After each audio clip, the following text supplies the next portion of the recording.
Boa noite a todos, amigos, amigas, aqueles que nos assistem. É uma alegria poder estar com todos vocês aqui em mais um encontro após esse período de recesso da Escola Espiritual da Rosa Cruz Áurea, período aí do mês de julho, né, onde a gente cessa as atividades. E agora estamos retomando essas nossas lives, onde nós trazemos um tema, discutimos um assunto e interagimos com o público pesquisador.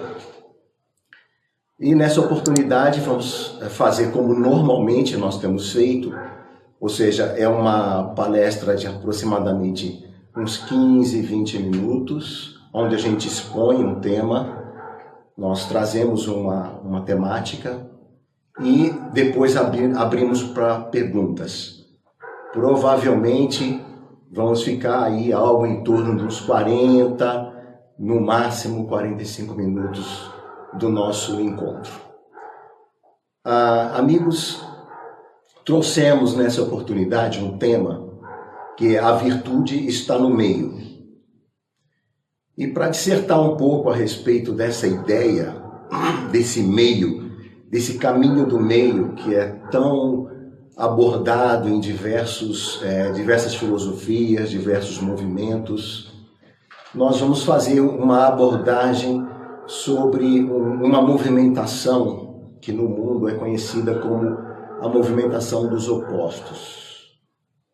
Para iniciarmos, nós gostaríamos de ler para todos vocês o subtítulo da nossa palestra.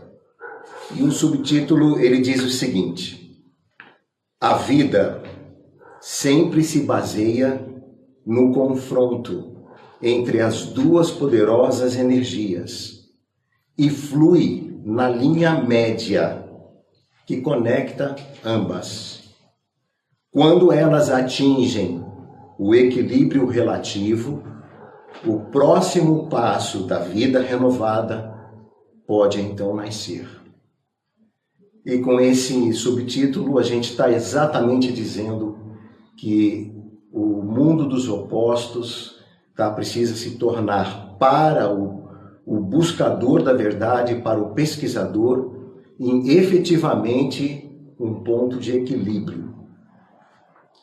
Pois bem,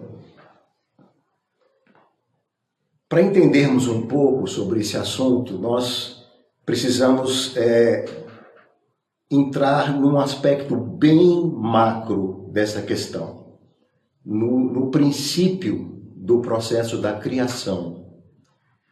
E quando falamos criação, estamos nos referindo à criação do universo e todas as suas criaturas.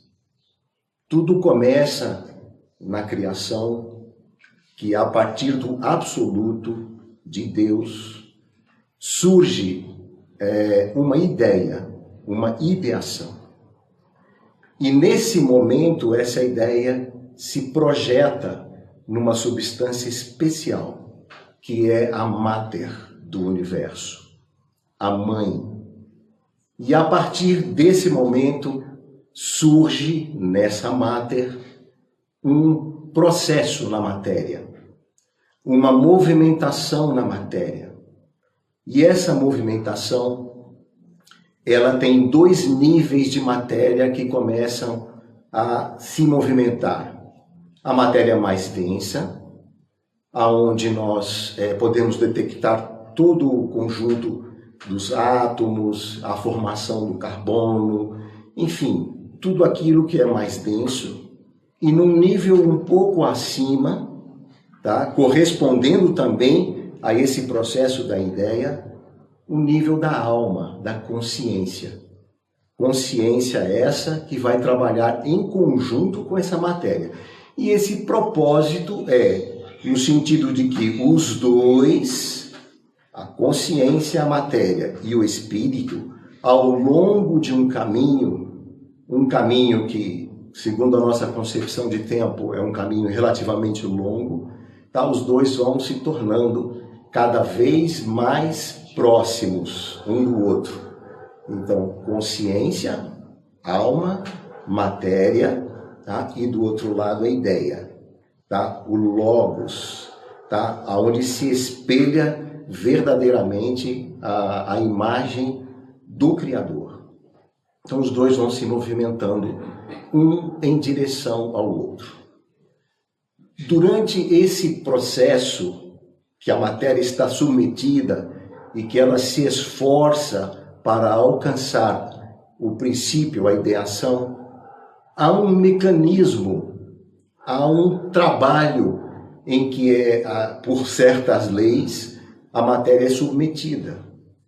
E esse mecanismo, através de um princípio de agrupamento e desagrupamento. Um princípio de consolidação, construção, consolidação, desconstrução e, novamente, uma nova etapa e assim por diante. Ou seja, a matéria vai passando por transformações. Ela vai evoluindo de degrau em degrau. Para que isso ocorra, do espectro de luz solar surge em nossa vida um conjunto de radiações, de luzes, tá? Que constroem essa vida. Nós chamamos esse espectro solar de Kundalini solar ou do espírito cétuplo divino. E no bojo desse espectro, desse conjunto de radiações que atingem o nosso mundo, que atingem a matéria, estão contidos muitas polarizações, muitos raios com polarização positiva e outros com polarização negativa. E podemos também detectar nesse conjunto as radiações que são conhecidas como infravermelho e ultravioleta. Ou seja, uma radiação atrativa, uma radiação de consolidação e uma radiação potentíssima, que é a ultravioleta, tá? Que tem o trabalho de fazer sempre o processo de renovação. Então, desconstrói, desagrupa, para novamente reagrupar, e assim a matéria vai dando os seus passos em direção ao espírito. Pois bem, podemos detectar que no mundo, no reino mineral, essa polarização, esse mundo dos opostos, estes aspectos de transformação da matéria, o mundo mineral não tem nenhum problema com isso. Ou seja, a consciência que no mundo mineral, tá, que existe logicamente uma consciência que agrega todos os átomos, é uma consciência de um estado de sono profundo. Assim sendo, não há o menor problema em estar submetido a essa lei, a lei da desagregação e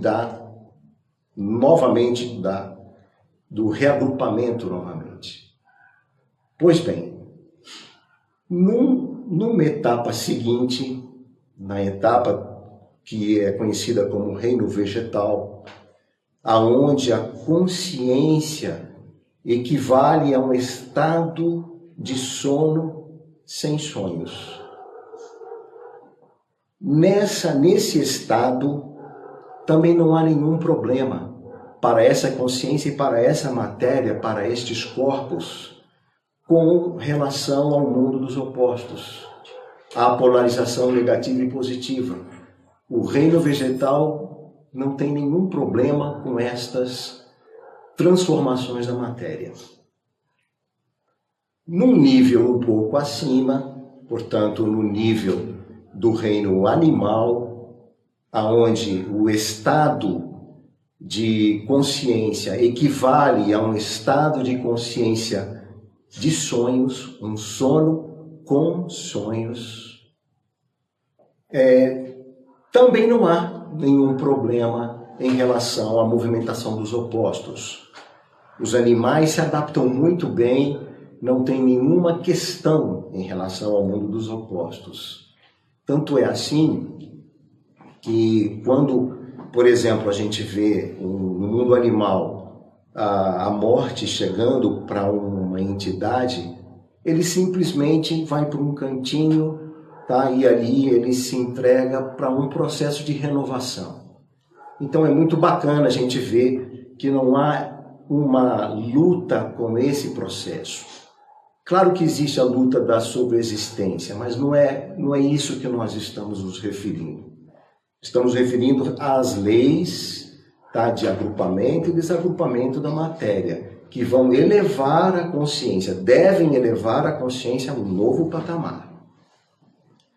Pois bem, quando nós chegamos em relação ao mundo dos homens, aonde o estado de consciência saiu da condição de sonhos para uma condição de vívida, de realidade, de autoconsciência, aí o homem ganha o livre-arbítrio. Ele ganha a opção, através do seu mental concreto, de buscar estabelecer o que lhe é mais interessante, o que lhe é mais conveniente, e ele então faz escolhas. Então, o que nós vemos no mundo dos homens em relação a essa polaridade, a esse mundo dos opostos? Nós vemos o seguinte: nos aspectos mais concretos, mais objetivos, como, por exemplo, o dia e a noite, como, por exemplo, o calor e o frio, como, por exemplo, e aí podemos citar muitos outros que não me vêm agora à mente, mas esses aspectos mais objetivos, mais concretos, o homem até que aceita muito bem. Quando chega, por exemplo, na questão da morte do corpo físico, que é uma parte desse processo de desagrupamento e consolidação, então o homem já começa a ter problemas aqui. Ou seja, nos aspectos mais interiores, tá? Ele já começa a ter uma reação contrária a essas forças naturais que regem a condição de evolução dessa consciência humana. Então, ele resiste a isso e procura estabelecer uma série de questões para se perpetuar. Porém, quando saímos do nível mais material desse assunto para um nível um pouco mais sutil, a vida dos sentimentos, a vida dos pensamentos, que também devem ser submetidas a esse processo de dissolução e reconstrução, aqui então a coisa começa a complicar para a vida humana. Por quê?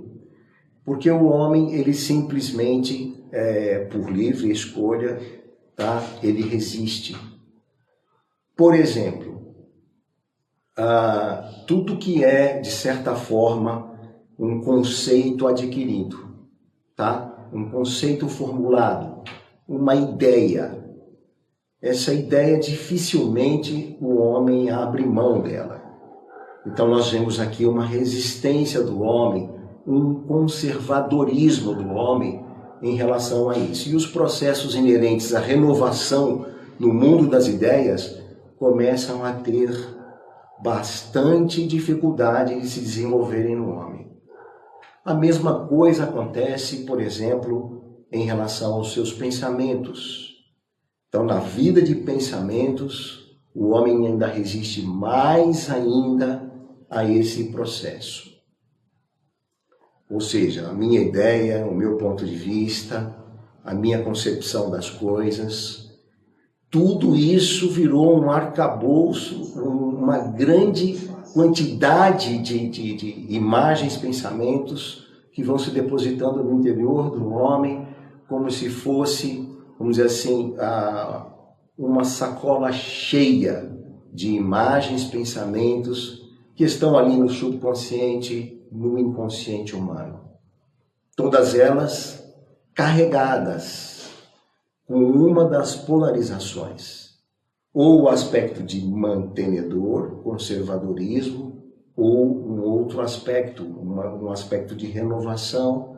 Enfim, como o homem é criador, com o pensamento e com o sentimento, então ele fortemente influencia, tá, estes processos em si próprio. E aí, amigos, com isso, claro que de uma forma muito simples no princípio, mas com isso começou-se a construir no mundo o que é conhecido como bem e mal. Bem e mal, tá? São criações humanas em cima das polarizações dos opostos. No princípio era muito simples, porque a vida era muito simples. Porém, com o passar do tempo, com a movimentação do homem na sociedade, com a sua sofisticação, com o seu processo, por exemplo, de obter o lucro sobre tudo que ele faz, a vantagem sobre tudo que ele faz, então necessariamente a atitude correta que deveria ter sido feita acaba sendo substituída por uma atitude vantajosa, por algo que é do meu interesse, por algo que eu quero manter, sustentar. Então, nesse processo, nós vamos ver crescer violentamente, ao longo dos séculos, tá, a movimentação das forças de bem e mal, que são carregadas com os sentimentos humanos, com os pensamentos humanos.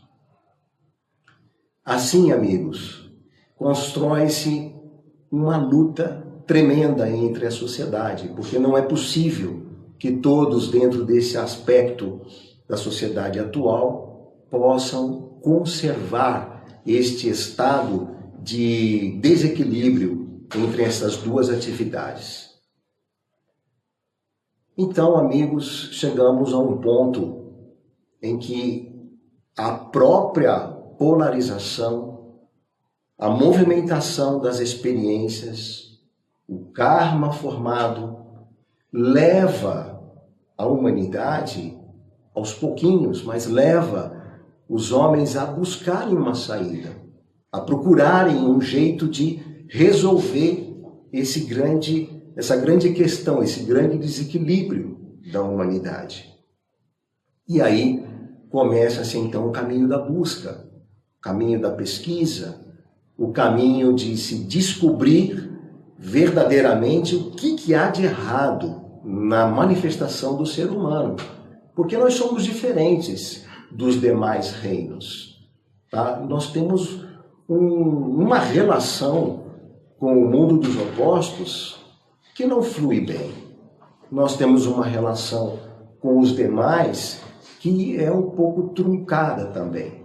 Então, o homem começa a buscar uma saída. E nesse processo da busca, ele acaba chegando num movimento, no outro movimento, numa filosofia, numa escola espiritual. E nessa sua busca, ele sempre vai se deparar com um elemento importantíssimo, que é o autoconhecimento. Ou seja, o autoconhecimento é a base para se iniciar qualquer caminho espiritual. Porque o homem precisa começar a reconhecer o que há de errado dentro de si mesmo. Ele precisa enxergar estes elementos que estão em desequilíbrio em si próprio e visualizar o que é que tem nessa sacola, na sua sacola de subconsciente e de inconsciente. Porque geralmente estas imagens, estes conceitos, estas criações humanas, estes pensamentos estão carregados com uma polarização negativa ou positiva, estão, de certa forma, desequilibrando em si mesmo o processo de desenvolvimento da consciência. E aí, amigos, o caminho espiritual se abre para esse pesquisador na medida em que ele vai adentrando cada vez mais o autoconhecimento. E ele vai poder perceber que ele é muito mais do que esse homem personalidade. Ele vai perceber que ele possui um conjunto de corpos sutis, o corpo vital, o corpo astral, o corpo mental concreto. Ele vai perceber que ele possui o princípio da ideação em si mesmo, porque esse é o propósito, quando falamos no início, da aproximação dessa alma, que é uma alma tríplice, deste corpo, que é um conjunto quádruplo de 4 corpos, com o espírito. Então, nessa aproximação, ele vai descobrindo o que é que pode abrir espaço em si mesmo para que essa ideação comece a falar dentro dele e a ordenar os 3 centros de sua alma: cabeça, coração e ação. Então, nesse caminho, amigos, nós vamos acabar descobrindo que o processo passa pela revelação de tudo aquilo que nós criamos ou mal criamos, que foi de certa forma deformado pela nossa condição de consciência, tá? E precisa ser reformado, precisa ser corretamente compreendido. Então o homem começa a tirar, digamos assim, de sua consciência todos os elementos que se fixaram nela, que se mantém preso nela, tal como, por exemplo, um conjunto de bactérias e de fungos que simplesmente se agregou na nossa consciência. E um caminho espiritual nada mais é do que o libertar essa consciência de tudo isso que está preso nela mesma. E a partir desse momento ele começa a estabelecer um equilíbrio entre esse mundo dos opostos. Ele começa a visualizar, a aceitar muito bem a movimentação dos opostos como algo inerente à construção da própria vida, tá? E nesse processo ele chega então, tá, a um equilíbrio e uma renovação. Aí está na frase do início da nossa palestra, né? Só quando o homem chega no equilíbrio relativo entre as forças opostas é que é possível se elevar acima de um determinado patamar. E o homem então galga mais um degrau. Amigos, agora gostaríamos de abrir para perguntas de vocês, eventuais perguntas que tenham, e tentaremos responder da melhor forma possível. Pedro, a primeira pergunta é da Alda Aparecida. Ela pergunta: podemos mudar uma ideia? Alda, sem dúvida nenhuma que podemos mudar uma ideia.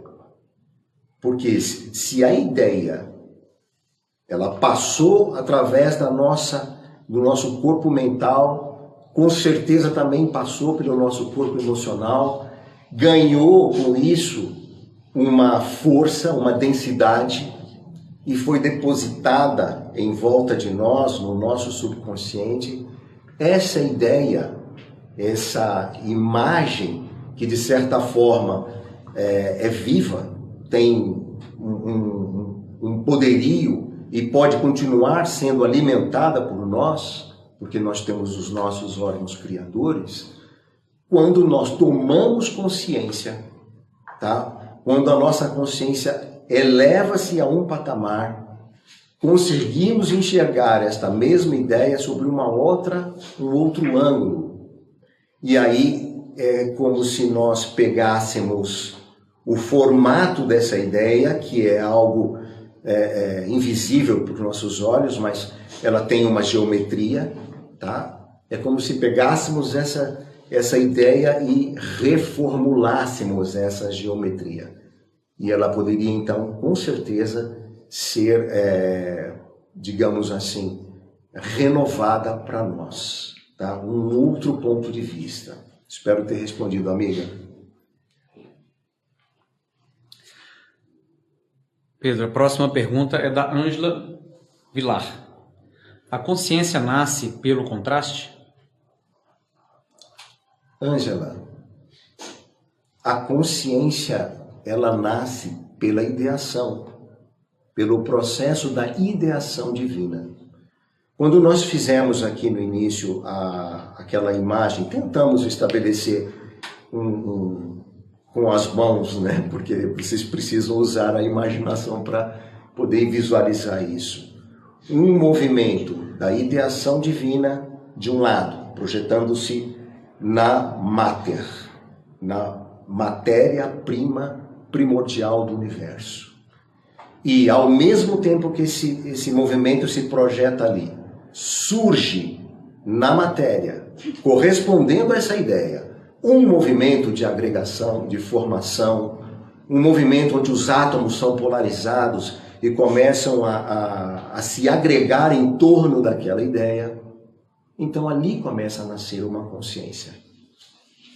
E ela passa, como nós dissemos, por diversos estágios.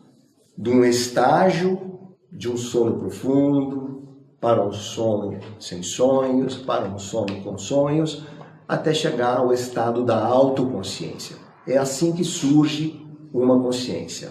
Espero ter respondido, Ângela. Próxima pergunta é do Edson Guilherme. Como sabemos que conseguimos alcançar este novo patamar? Edson, o processo do autoconhecimento que o amigo, por ser um buscador, tá? Por estar nesse caminho de busca e pesquisa, certamente, tá? Chegará a vivenciar as várias etapas do processo de autoconhecimento. Nesse processo de autoconhecimento, você com certeza vai poder visualizar em si próprio os degraus que a consciência começa a galgar. Aquilo que é chamado de expansão da consciência. Então, com certeza você saberá, tá, que a sua consciência mudou. A gente às vezes tem um sentimento de que a gente não está mudando nada. Que a gente, apesar de estudar, de visualizar as várias filosofias, de entender todo esse processo, a gente às vezes tem o sentimento de que não está havendo nenhuma evolução. Mas, quando a gente trabalha em si mesmo, e esse é um ponto importante de você perceber, Edson, quando a gente trabalha em si mesmo, no sentido de desintoxicar essa consciência, ela com certeza responde, porque ela é um elemento de reflexão da ideia do espírito. Então, se ela está, vamos dizer assim, como um espelho polido, então certamente ela começa a absorver outras imagens, outras ideias, tá? E aí você vai ver claramente a mudança. Espero ter respondido, amigo. A próxima pergunta é da Rosa. Ela pergunta: o bem e o mal são ferramentas de Deus para nos impulsionar a progredir ou são forças opostas fora de controle? Olha, Rosa, eu acho que é como nós dissemos aqui nesse nosso encontro. Jamais, Rosa, jamais imagine você que o mal seja uma criação que está aí no universo para alguém se conectar nela, ou para ela assombrar os seres humanos. Jamais pense nisso. Não há no universo uma criação como o mal. O que existe é exatamente o que nós colocamos aqui.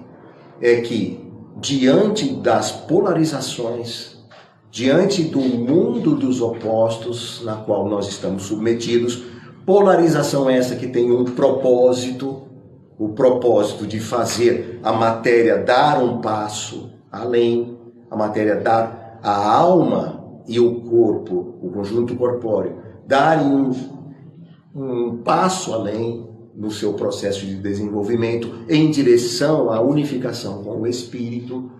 Então, nesse processo, como o homem detém um processo de livre arbítrio, livre escolha, tá? Ele acaba muitas vezes não compreendendo as razões desse mundo dos opostos e ele então se aferra, tá? Ou num aspecto ou em outro aspecto, ou num conservadorismo, ou querendo manter um determinado ponto conquistado por si, ou por sua família, ou por sua empresa, enfim, tá? Quer manter um processo a qualquer custo, tá? E aí começa o desequilíbrio. Então, o descontrole destas duas forças antagônicas, tá? É que verdadeiramente é o bem e o mal. E se você tiver lembrança, tá? De que no Gênesis tem uma passagem que diz: não comerás da árvore do bem e do mal. Você deve se lembrar dessa passagem do Gênesis. O que quer dizer essa passagem? Exatamente isso. Você não deverá, esse comer aí é um aspecto simbólico de você aferrar-se, tá? Ou a um polo ou a outro polo, dessa bipolaridade que rege a natureza. Então, não comerás, porque senão tu morrerás, ou seja, você vai desequilibrar esse conjunto, tá? Então, é nesse sentido. Então, é só o homem mesmo que pode provocar esse desequilíbrio. No universo não tem esse mal aí pululando, esperando ser conectado, tá? Espero ter respondido, viu, amiga? Pedro, a próxima pergunta é do Luciano Santos. Ele pergunta: quando nos tornamos observador e não mais o observado, seria o início desse despertar da consciência?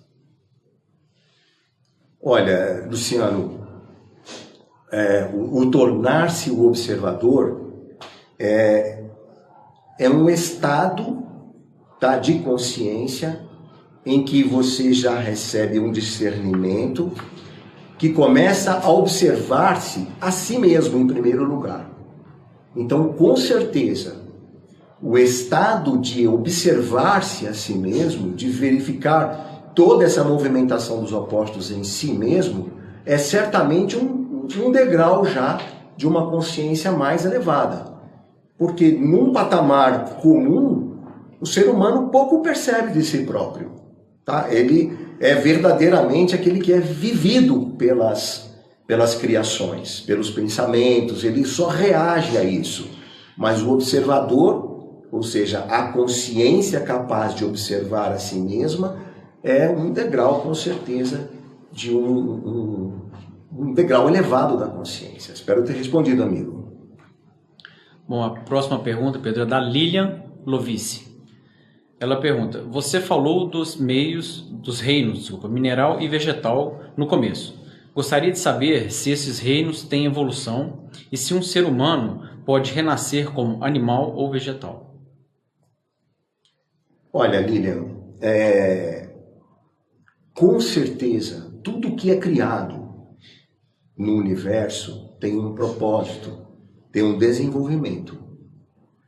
Com certeza absoluta, tá? Não haveria o menor sentido, tá, em haver um estado, por exemplo, do reino mineral, onde aquela consciência, porque existe uma consciência, o fato do mineral estar agregado, das moléculas, dos átomos estarem todos agregados ali, é porque certamente há uma consciência ali, tá? Há um elemento agregador, tá? Então, aquele estado, ele precisa, sim, com certeza, também passar por desenvolvimentos. A nossa relação de tempo e de espaço é muito complicada, tá? E aí a gente não consegue nem imaginar o tempo necessário para que aquela consciência se movimente para um outro patamar. Agora, quando passa do mineral para o estado vegetal, tá? Que é uma evolução do estado de consciência, do vegetal para um estado animal, do animal para o estado hominal, a consciência do homem, tá? Ela verdadeiramente, ela chegou num patamar onde agora é necessário única e exclusivamente que ela se descole das próprias criações, que ela se desgrude de suas criações, porque nós estamos identificados com as nossas criações. Então, não há como imaginar que esse estado de consciência hominal, que requer um determinado estado corpóreo, tá, possa estar voltando, tá, regredindo para um estado de consciência animal. É um processo que sequer a gente pode imaginar. Tá? Vamos pensar para frente, né? Vamos mudar a consciência para frente. Espero ter respondido, amiga. A próxima pergunta é do Everton, até um pouco mais extensa, que ele faz uma colocação. Ele diz que acredita que o problema de se fazer uma escolha é justamente o que decaiu a humanidade. Lembrando que as polaridades são exatamente a dúvida qual como é o equilíbrio da própria criação como um todo. A desarmonia observa-se também na pirâmide alimentar, vivida nos atuais tempos, aqui na Terra, pode nos remeter a nosso ego. Ou devemos manter a ideia de que o fim é de polaridades? Não devemos observar as polaridades como desarmonia caótica e de existência oportuna? Esse é o Everton. Everton, bom, sua pergunta é bastante extensa. Se a gente não conseguir responder todos os pontos que você colocou, a gente espera ter uma oportunidade. Você pode passar nos e-mails da Rosa Cruz, enfim. Acho que é importante, em primeiro lugar, a gente diga o seguinte, tá? Quando você fala assim, é porque a humanidade decaiu, né? O que acontece aqui é exatamente o seguinte: num determinado processo da transição da consciência do homem, que vinha de um estado de alma coletiva, portanto de consciência coletiva, e se individualizou para ganhar autonomia, para ganhar autoconsciência. Esse processo de tomar essa autoconsciência, para muitas entidades, é um processo mais longo, é um processo mais moroso. Por quê? Porque ele não tem maturidade ainda para compreender, tá? Que ele cria, tá? E o que ele cria, tá? De certa forma se agarra, porque exatamente ele cria em cima das polaridades. Então, torna-se um lastro para ele, torna-se um peso para ele. E aí é lógico, ele vai desenvolvendo a sua vida desse jeito, com essas criações anômalas, mal formadas, com a sua mente, que ainda é um corpo mental concreto, que não recebe diretamente do espírito. Ele vai, então, progredindo no seu processo de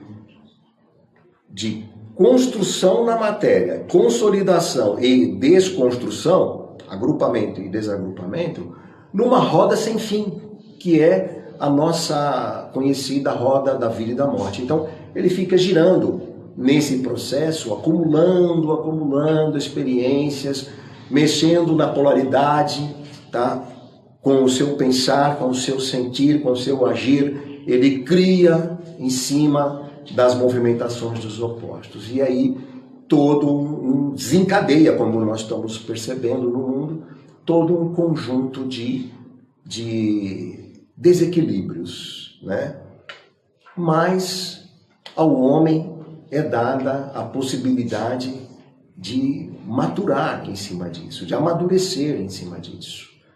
E esse amadurecimento vai levar ele a descobrir onde é que está o problema, onde é que está o erro, tá? O que o mantém afastado da sua condição de proximidade do Espírito, o que preenche as câmaras do seu coração, da sua cabeça, tá? Com elementos de criação que o mantém completamente vedado, digamos assim, a ideação do Espírito. E esse processo é um processo lento de vida e morte, até que ele desperte. Então, com certeza, o homem sairá. E um que sai dessa condição, um que se liberta dessa condição, uma consciência que se eleva um pouco acima dessa condição, ele certamente influenciará o todo da humanidade, porque nós somos todos interligados. Amigos, talvez eu não tenha ido direto no seu ponto, mas eu espero ter minimamente te dado alguns elementos para que você possa refletir, tá bom? Obrigado, amigo. Pedro, a próxima pergunta é da Paula. Ela pergunta se o humanitarismo tem algum papel na evolução da consciência. Paula, humanitarismo. Se tem algum papel Olha, tudo aquilo que nós criamos, tá, seja para o bem desse mundo, seja para o mal desse mundo, que são os aspectos negativos, tudo isso que nós criamos nesse mundo tende, tá, a elevar cada vez mais essas polarizações. Então, esse processo do humanitarismo é um processo que a gente precisa enxergar com uma ótica muito profunda. Uma coisa, Paula, é você ter no coração um elemento, tá, de respeito, de amor, tá, de querer auxiliar o outro. Tá? Isso é nato de você, isso está na sua natureza, está no seu coração. E a outra coisa é a gente tentar resolver esse desequilíbrio do mundo dos opostos, tá? Provocado pelo ser humano mesmo, colocando mais lenha de um lado ou do outro lado. Então, digamos assim, cultivar isso, tá? Elevar acima do que é natural, colocar uma série de atividades, construir essas atividades, cultivá-las para exercer o bem nesse nível de um processo que começa a levantar a balança do outro lado, que é o equilíbrio das duas forças opostas. Com o passar do tempo, você vai perceber exatamente a essência destes pontos, Paulo. Eu espero ter respondido minimamente isso. Próxima pergunta é da Cássia Pita. Ela pergunta: como lidar com as dificuldades de convivência quando começa a mudar? Fica tão difícil? Como lidar, Cássia, com as dificuldades da vivência, que quando a gente começa a mudar, fica mais difícil a relação com os demais. Imagino que seja isso que você esteja perguntando, né? É certo, viu, Cássia, que quando nós damos um passo importante no desenvolvimento espiritual, e esse passo ele eleva a consciência para um outro patamar, a gente começa a enxergar, tá, com mais profundidade, tá, todas as questões que envolvem não só interiormente, mas exteriormente. E magneticamente falando, tá, vibratoriamente falando, o nosso sangue, que é parte da nossa consciência, os nossos elementos que compõem a alma, começam a vibrar também, mais elevadamente. Porque a consciência está se levantando, está se elevando, né? Então aí, nesse ponto, amiga, há sim algumas questões que às vezes se confrontam com um ou com outro, com uma ou com outra pessoa, tá? Algumas questões que de repente não são compreendidas na nossa posição e etc. Como lidar com isso? Neutralidade total. Neutralidade e amor. Amor para com todas as criaturas. Nós não temos problema, por exemplo, em lidar com um animalzinho que a gente sabe muito bem que tem uma limitação de consciência, tá? Não temos o menor problema em lidar com ele. Também não devemos ter problema em lidar com ninguém, tá? Porque se há, em algumas circunstâncias, alguma limitação de consciência, primeiro, a gente não está aqui para julgar isso. E segundo, nós temos que abarcar essa pessoa com amor. E se a relação não flui bem de qualquer maneira, mesmo com todo o carinho que você queira, se não flui bem, então neutralidade. Tá? Neutralidade, mantenha-se tranquila, neutra, tá? Sem reação com essa pessoa. Espero ter respondido, amiga. A próxima pergunta, Pedro, é da Marília Castilho.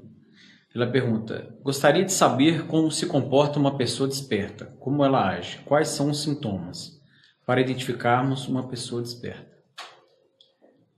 Bom, Marília, eu imagino que você esteja se referindo a uma pessoa que despertou um estado de consciência onde ela consegue enxergar a si mesma. E o fato dela enxergar dá a ela a possibilidade dela trabalhar em si mesma, ou seja, dá a ela ferramentas, discernimento, para que ela possa enxergar os elementos que ela precisa trabalhar em si mesmo, desconstruir, descolar, né, de sua consciência estes, alegoricamente falando, estes fungos e bactérias que se agregaram, estes pensamentos e sentimentos que se colaram aí. Então, essa pessoa, tá? É muito difícil falar para você que ela tem uma característica específica, que ela tem um comportamento específico. Porque cada um é cada um. Porque apesar de tudo, apesar do estado de consciência de uma pessoa, ela também carrega as suas características como personalidade. Então, às vezes a pessoa se torna mais introspectiva, outro se torna mais alegre. Mas acho que um elemento que de certa maneira está em comum com todos, tá? Desses seres despertos, tá? É um elemento de compreensão, de harmonia na vida, onde tudo aquilo que a pessoa realiza, de certa forma, é harmônico. Um elemento de amor com tudo, com todos os seres, com todas as criaturas, com tudo ao seu redor. E uma expressão de alegria, assim, que muitas vezes é mal compreendida. Tá? Então, com certeza, estes aspectos que nós citamos fazem parte de uma consciência desperta. Tá? Por quê? Por que eles fazem parte? Porque eles começam, essa consciência começa a refletir os princípios da ideação que estão presentes no seu próprio campo microcósmico. Ou seja, quando nós falamos daquela unificação do espírito com a matéria, tá? Aquela unificação, aquela aproximação, o alinhamento entre espírito e a alma e corpo, tá? Então necessariamente começam a fluir dessa ideação os princípios dela. Ou seja, o amor, a harmonia, tá? A compreensão, a sabedoria e etc. E aí a personalidade começa a refletir também todos esses princípios. Então, isso é meio incomum com todos eles. Às vezes a pessoa, mesmo tendo isso, é um pouquinho introspectiva, a outra não. Espero ter respondido a tua pergunta minimamente, tá? Bom, as perguntas então encerraram. A gente só vai passar aqui um agradecimento do Fernando Castilho, que está assistindo essa palestra lá de Cali, na Colômbia, e está fazendo um agradecimento. Olha, Fernando, é legal a gente saber que a palestra está aí na Colômbia, tá? Eu acho que ela também está em outros países, tá? Há países que têm facilidade com a nossa língua, que assistem regularmente essas palestras, tá? E é uma alegria saber que você está aí compartilhando e, de certa forma, agradecendo também, né? A gente espera que possamos nos reencontrar em outras oportunidades também, tá, Fernando? Então, nós é que agradecemos a sua participação, a sua presença, tá bom, querido? Bom, amigos, nós, de certa forma, encerramos com essa nossa palestra, tá? Então, nós encerramos nesse momento e gostaríamos, assim, de dar a boa noite a todos vocês e esperamos ter podido acrescentar alguma coisa, tá, à vida de vocês com essa mensagem, tá bom? Então, boa noite a todos e até a próxima reunião nossa, que acontecerá daqui a 15 dias.